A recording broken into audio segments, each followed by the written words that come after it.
Hi, this is Dr. Suresh from Coimbatore. In this video, I am going to give you an important insight of lightning strokes. Yes, this video is going to be in two different languages, one in English and next one in Tamil. So English as far as Indian people is concerned and Tamil for my Tamilian peoples. Yes, first we'll discuss in English.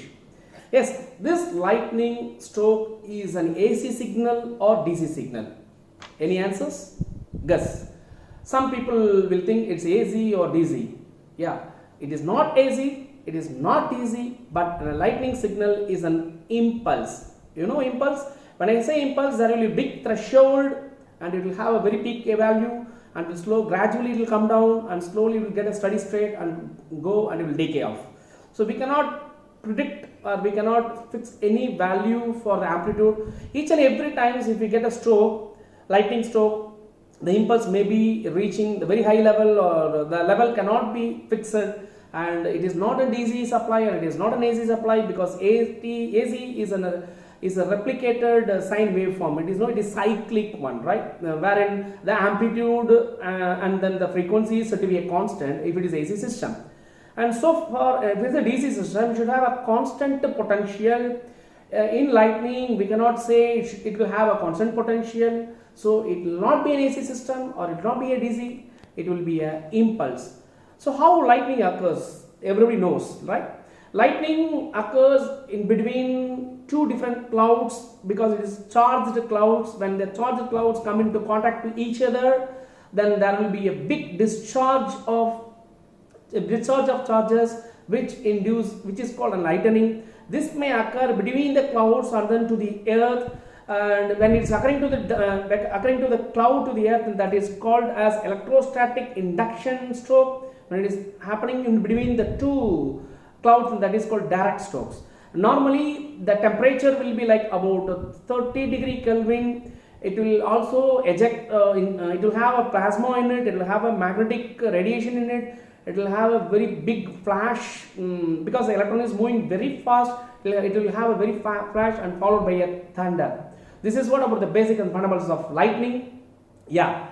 Now the same lightning explained in Tamil for my Tamilians. ஆமாங்க, லைட்னிங்னா என்ன? இடி இடிக்குது, மின்னல் மின்னுது, எல்லாரும் பார்க்குறோம். இது என்ன? எல்லாரும் பயங்கரமாக பார்க்குறோம். இடி இடிச்சா பயங்கரமாக இருக்கும், ராமாலாம் சொல்லுவோம், நிறைய அர்ஜுனாலாம் சொல்லுவோம். இது என்ன? இதுக்கு பின்னாடி என்ன ஃபிலாசபி இருக்குது அப்படின்னா இதுக்கு பின்னாடி பெரிய சயின்ஸ் இருக்குங்க.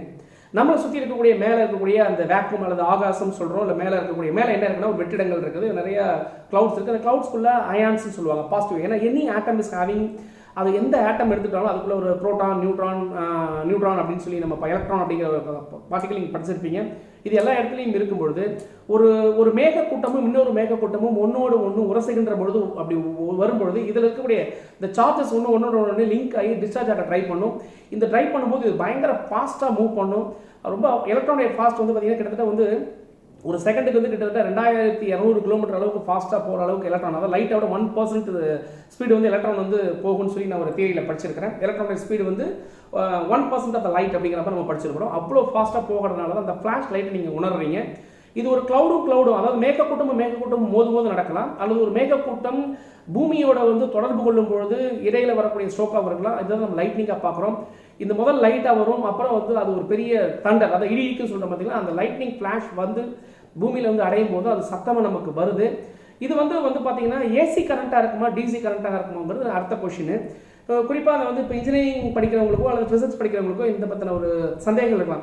மின்னல் வருது, இதை ஸ்டோர் பண்ணி வைக்க முடியுமா, வைக்க முடியாது, ஏன் அவனால் ஸ்டோர் பண்ணி வைக்க முடியல அப்படின்னு கேட்டால் அது வந்து ஏன் மின்னலை ஸ்டோர் பண்ண முடியாது அப்படின்னா மின்னல் ஒரு தடவை மின்னல் முடிச்சா உலகத்துக்கே கொடுக்கலாம், ஊருக்கே கொடுக்கலாம், நிறைய கதைகள் தான் சின்ன வயசுல கேள்விப்பட்டிருக்கோம். இப்படிப்பட்ட மின்னலை நம்ம சேகரித்து வச்சோம்னா ஒரு ஊருக்கு கண்டிப்பாக ஒரு சப்ளை கொடுக்க முடியும்ல, அப்புறம் ஏன் சார் அதை ஸ்டோர் பண்ண முடியாது அப்படின்னா அதை அளவிட முடியாதுங்க. ஏன்னா அது ஏசி கரண்ட்டாகவும் இருக்காது. அதாவது ஏசி அப்படின்னா தொடர்ந்து மாறிக்கிட்டே இருக்கக்கூடிய விஷயமா சொல்லுவாங்க. டைரக்ட் கரண்ட், அதாவது நாமளா ஏசி டிசின்னு சொல்லி ரெண்டு விதமாக அந்த கரண்ட்டை பிரிப்பாங்க. இது ஏசியாகவும் இருக்க முடியாது, டிசியாகவும் இருக்க முடியாது. அப்புறம் என்னவா சார் இருக்கலாம்? அதாவது லைட்னிங்லேருந்து வரக்கூடிய விஷயங்கள் வந்து ஒரு இம்பல்ஸாக இருக்கும். இம்பல்ஸ் அப்படின்னா என்ன சொல்லணும்னா சடனாக ஒரு ஷூட்டுங்க, அடித்த உடனே வேகமாக ஒரு பீக் போகும் வோல்டேஜ், அப்புறம் சடனாக கொஞ்சமாக கிராஜுவலாக குறைஞ்சி டிகே 0 வரும்.